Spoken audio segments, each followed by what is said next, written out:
Welcome to the Leesburg Talk Podcast. My name is John Kelly. I'm the disciple-making minister here at Leesburg Christian Church.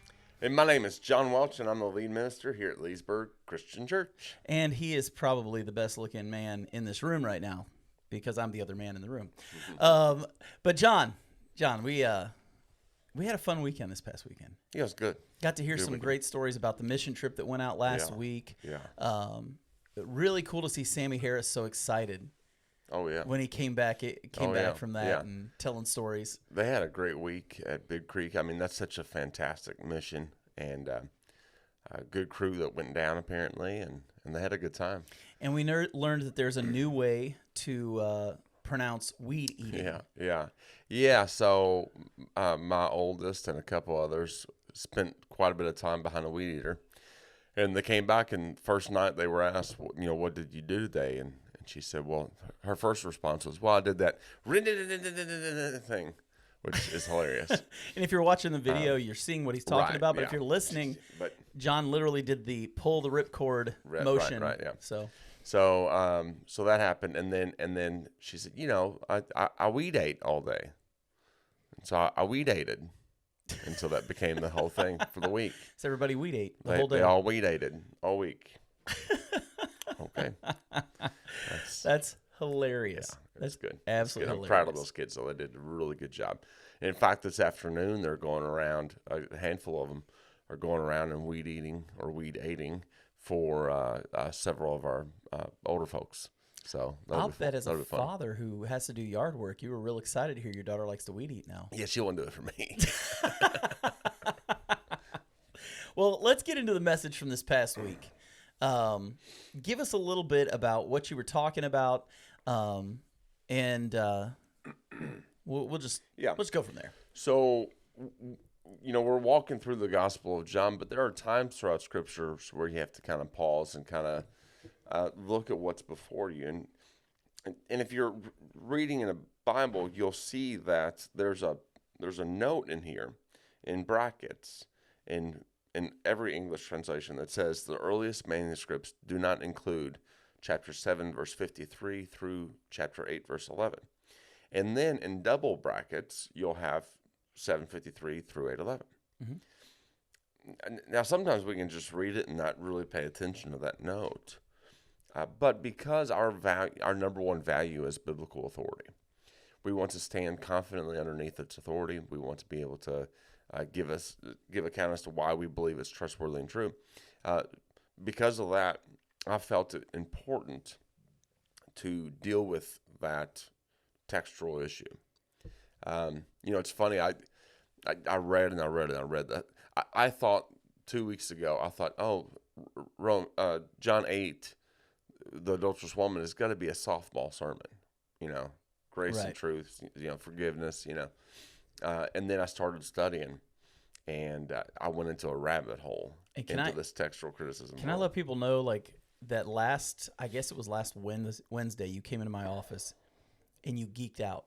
Yeah. You don't typically geek out, when you're writing a sermon, but you geeked out because you are the best way I could put it is you are a biblical history buff. You love just diving into the history of who wrote it, why they wrote it, what's the context within they were living at the time, and you got to this, and John, it was like my son just watched the new Paw Patrol movie and came running into my room to tell me about it. You were just so excited in that moment. And I was torn because there's always a balance as to how much. You always study and learn more than you can present on a Sunday morning. Right.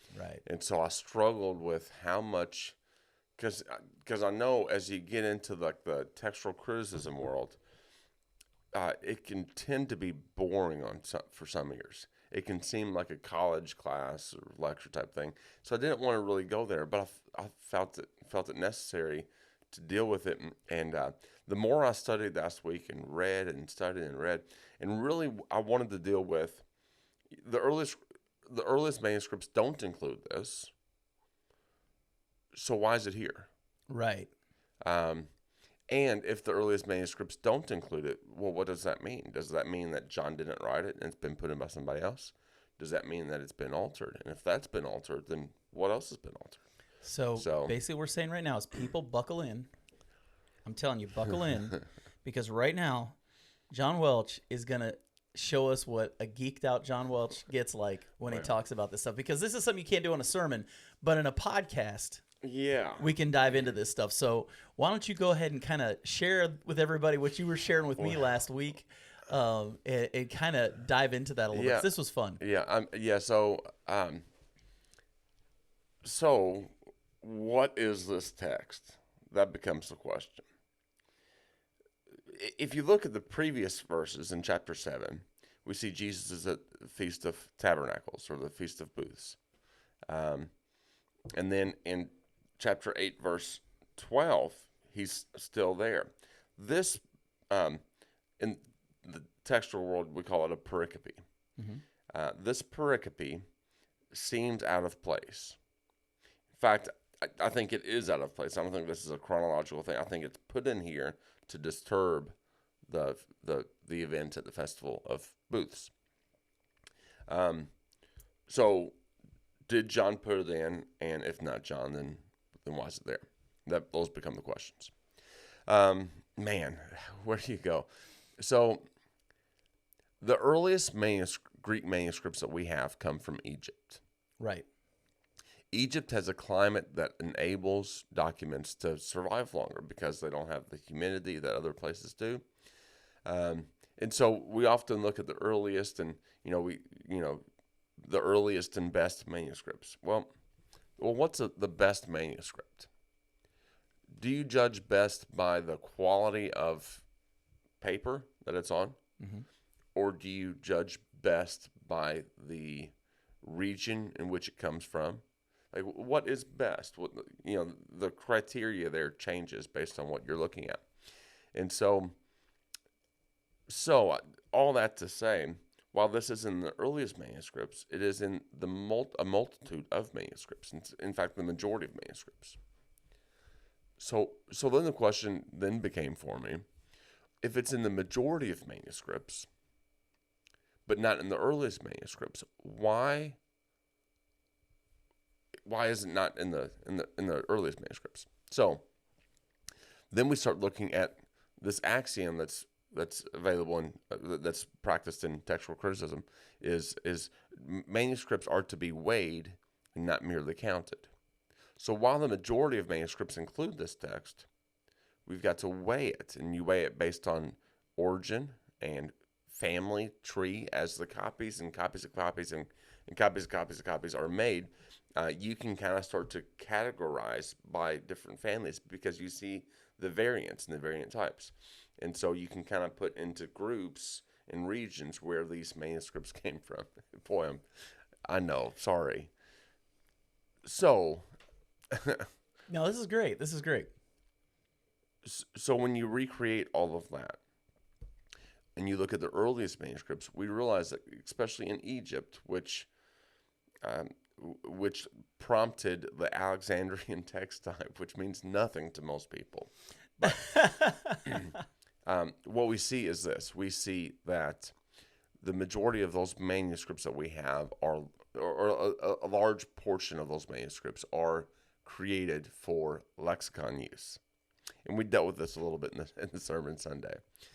A lectionary is a book that's created in order to be read in church. And so a lector would stand up and read passages on these certain days. Now, there's several types of lectionaries. Some of them go, let's say, January through December. Some of them start on Easter, for example, and follow the church holidays. When we look at how these lectionaries are created, we see, and we start pairing them up with dates, and I won't go into all that, but we see that they're based on dates. Of course, you don't want to read the adulterous woman on Easter Sunday. You'd want to read about the resurrection. So when you look at the lectionary evidence and you see all of that, you also see that on, I think it's October 6th, is a day that was celebrated by the early church in the 300s, 400s, and they had sainted this, which we don't buy into, but the early church did celebrate certain people in church history. And this lady's name, she went by the name of Margarita. Now, Margarita was quite a scandalous woman. Bit of a floozy. Yeah. Margarita,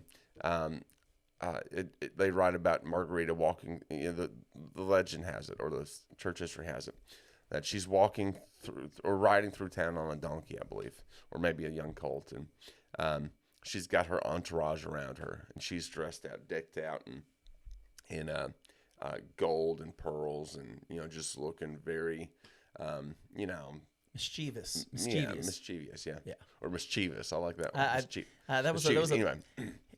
Listen.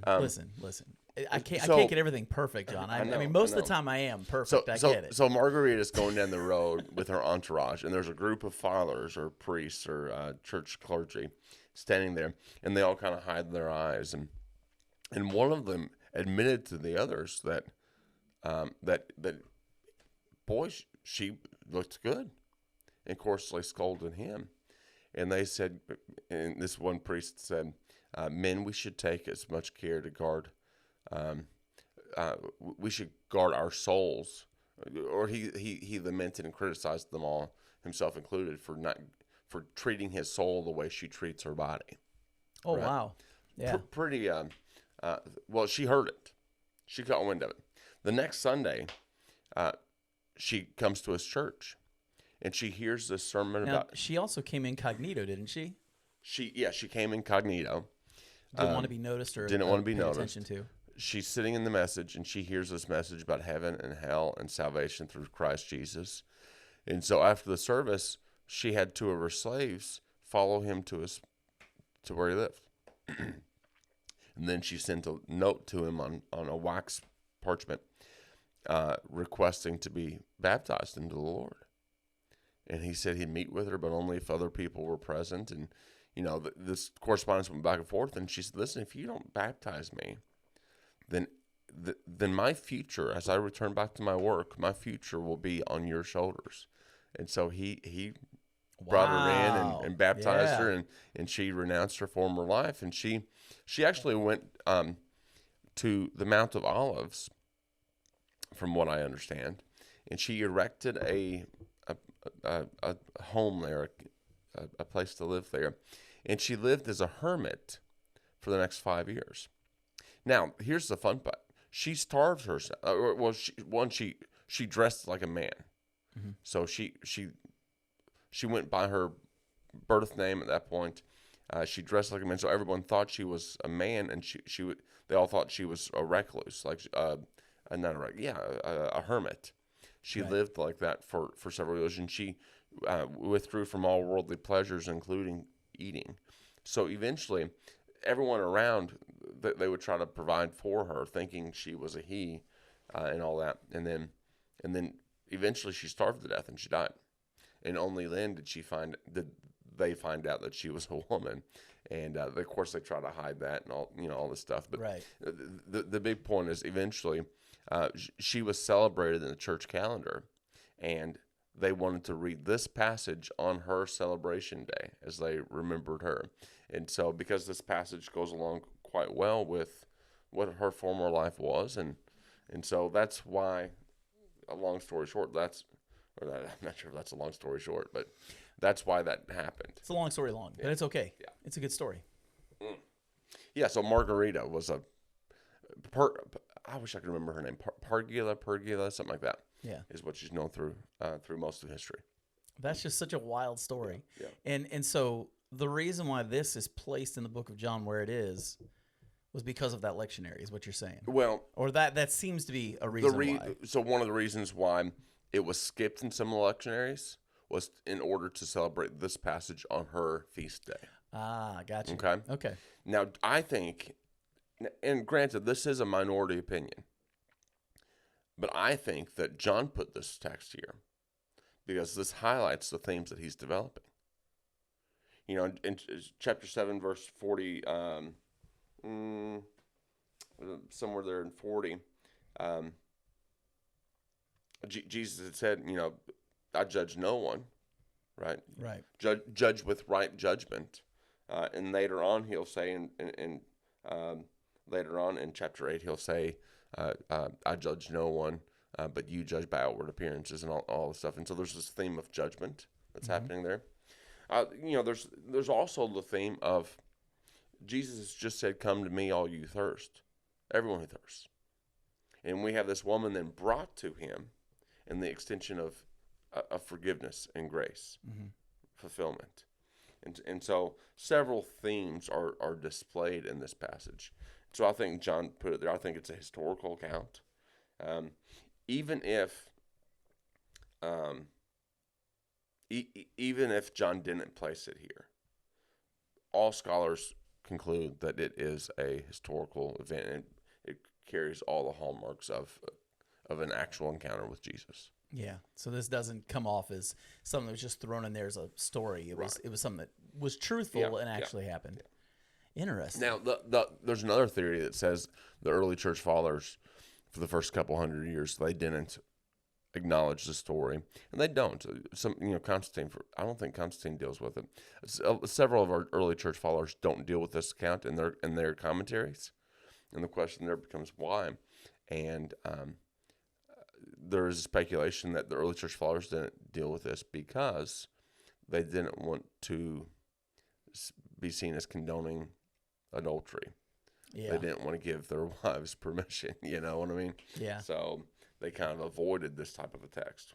Well, I mean, you see that that through time, different church leaders negate certain things just because they personally don't agree with it. Yeah. I mean, look at today. Mm-hmm.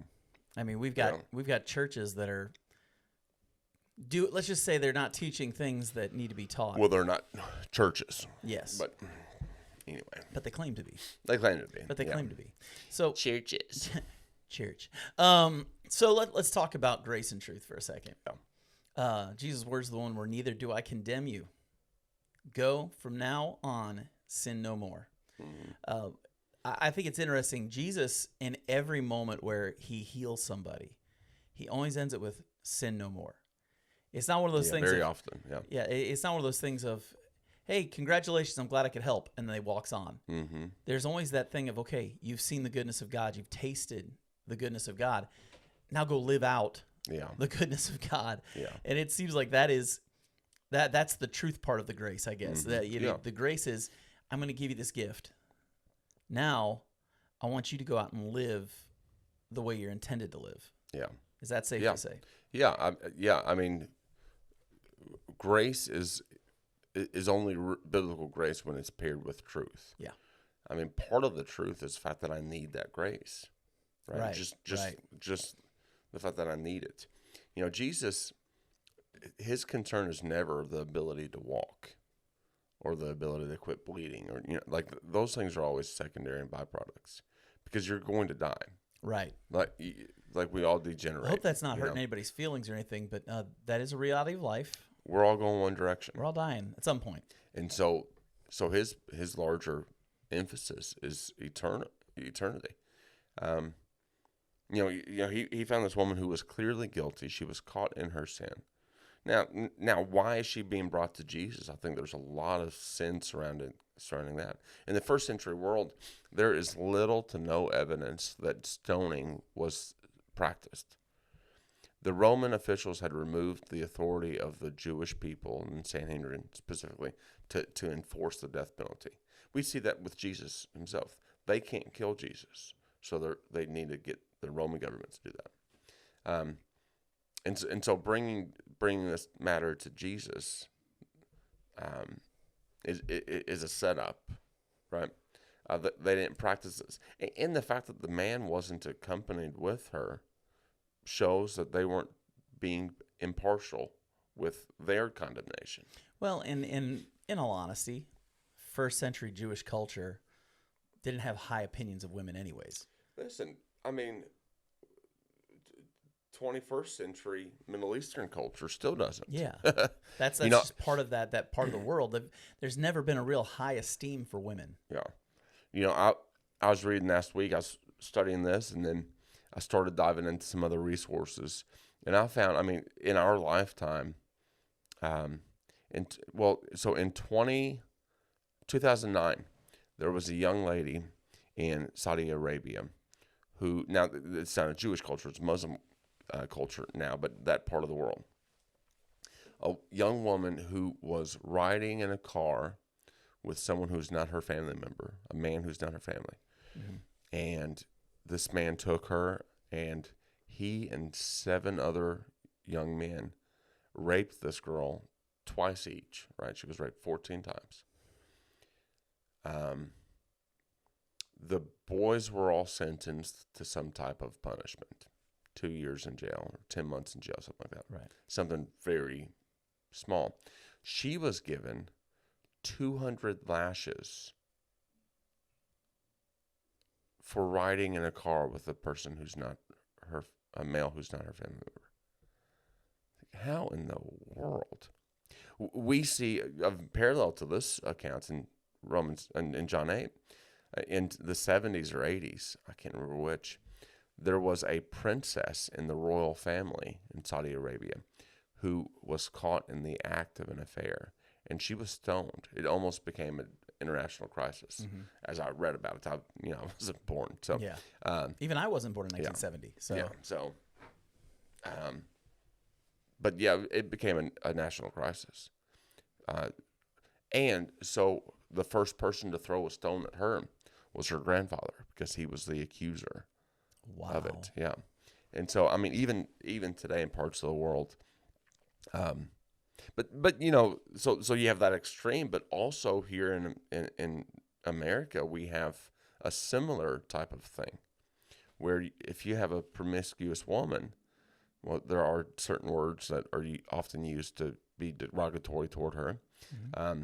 But for a guy who's promiscuous, it's almost heralded. It's almost like he's a stud. Although I will say, a lot of that's changing. Popular culture is now celebrating sexuality more than it ever has, regardless of male or female, which is sad. But the change has been pretty drastic over probably just the last 5 or 6 years, especially. Yeah.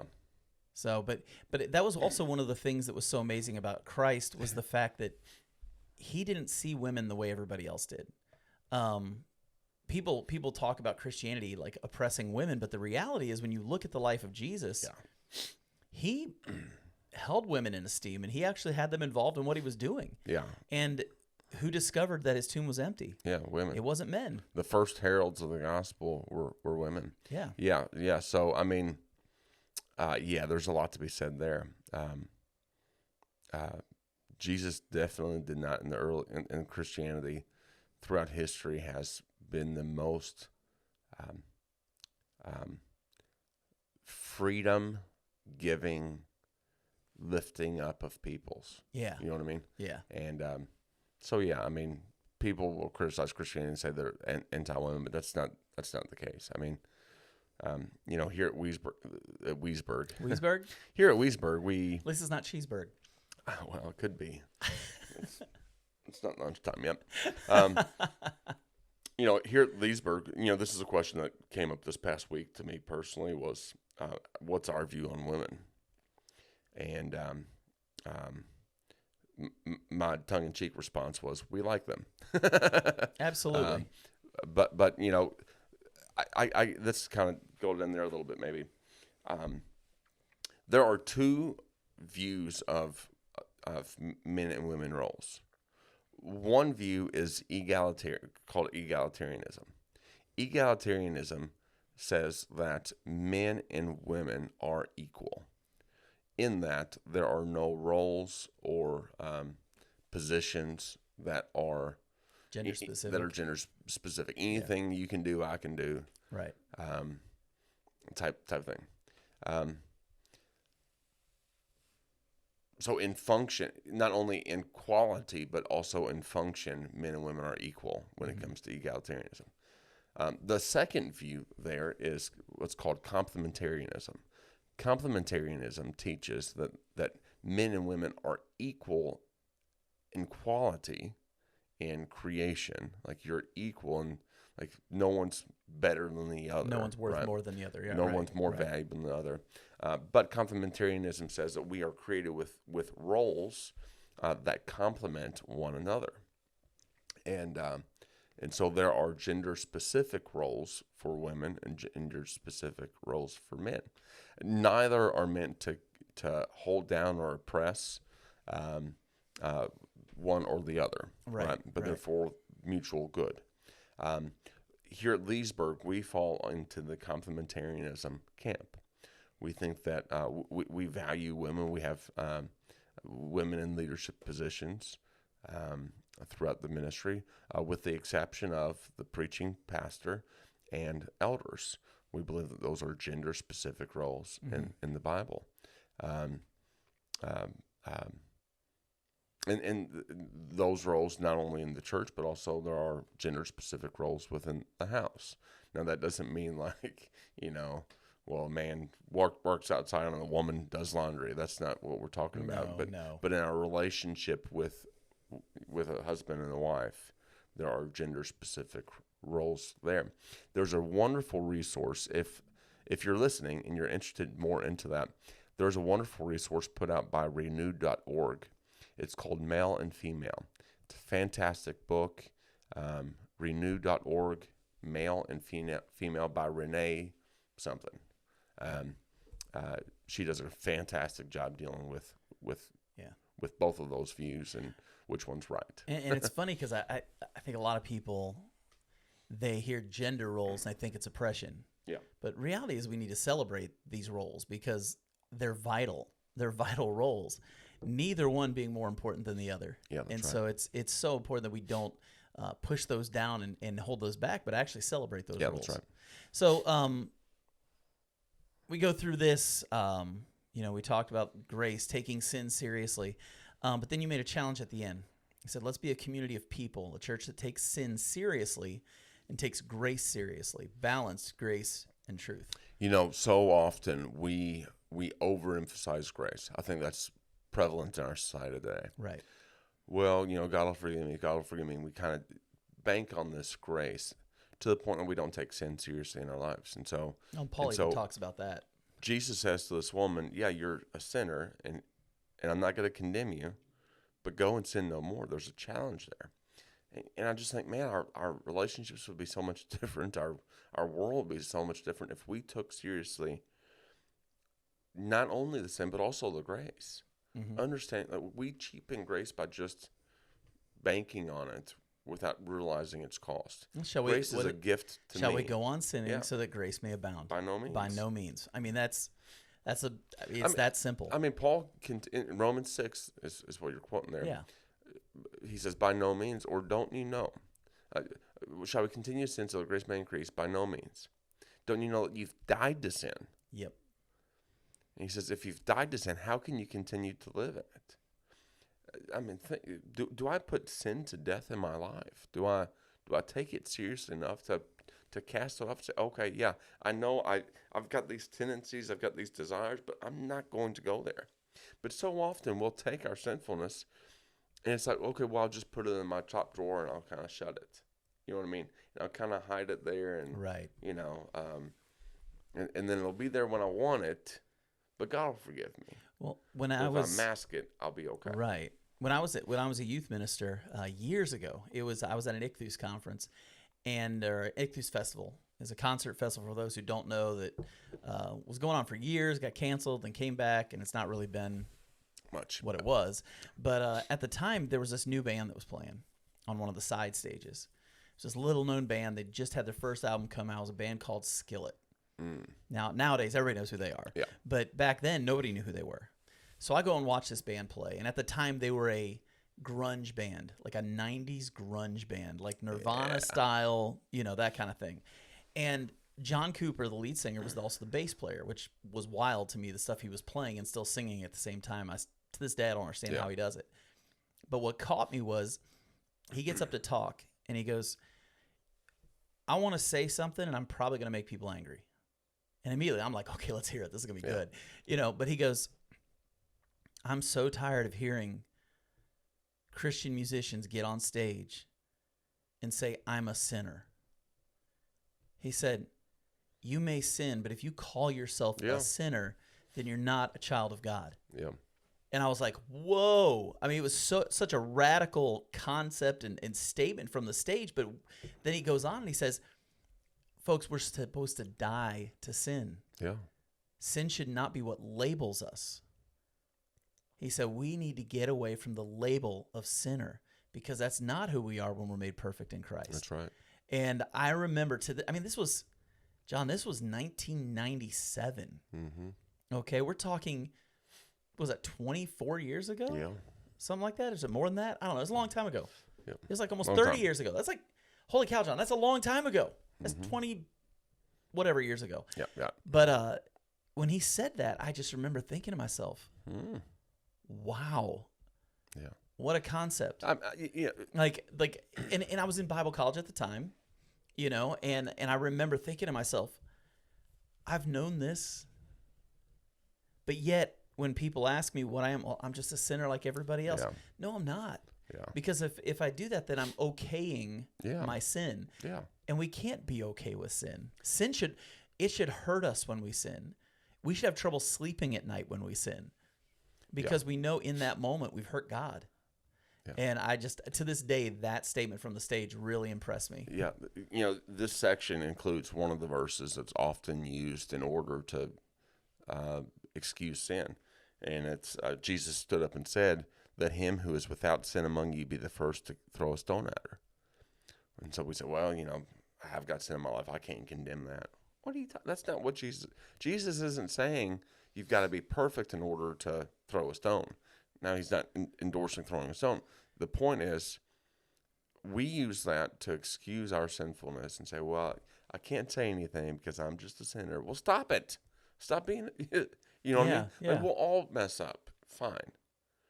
But take your sin seriously enough. I mean, again, our actionable challenge this past week with our hands, what do? Take sin seriously. Mm-hmm. Take it seriously. If I've got a sinful part of my life, don't put it in the drawer and hide it in the closet or whatever and just go peek at it. No, get rid of it. Well, the idea of the plank in your eye. Yeah. Don't leave the plank there. Yeah, remove it. Get the thing out.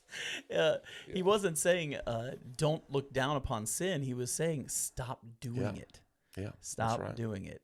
And when grace is accompanied by stop doing it, by true repentance and a 180 and turning away from that sin, grace has so much more value. Yeah, that's right. So much more value.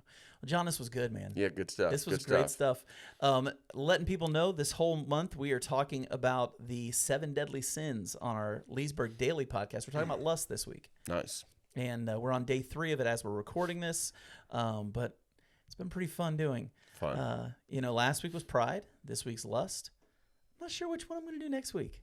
Awesome. That's the joy of having a podcast that I get to do whatever I want. You do whatever you want, yeah. I can pick and choose which one I want to do. So that's great. We'll see what next week is. I'm kind of gearing myself towards sloth. Okay.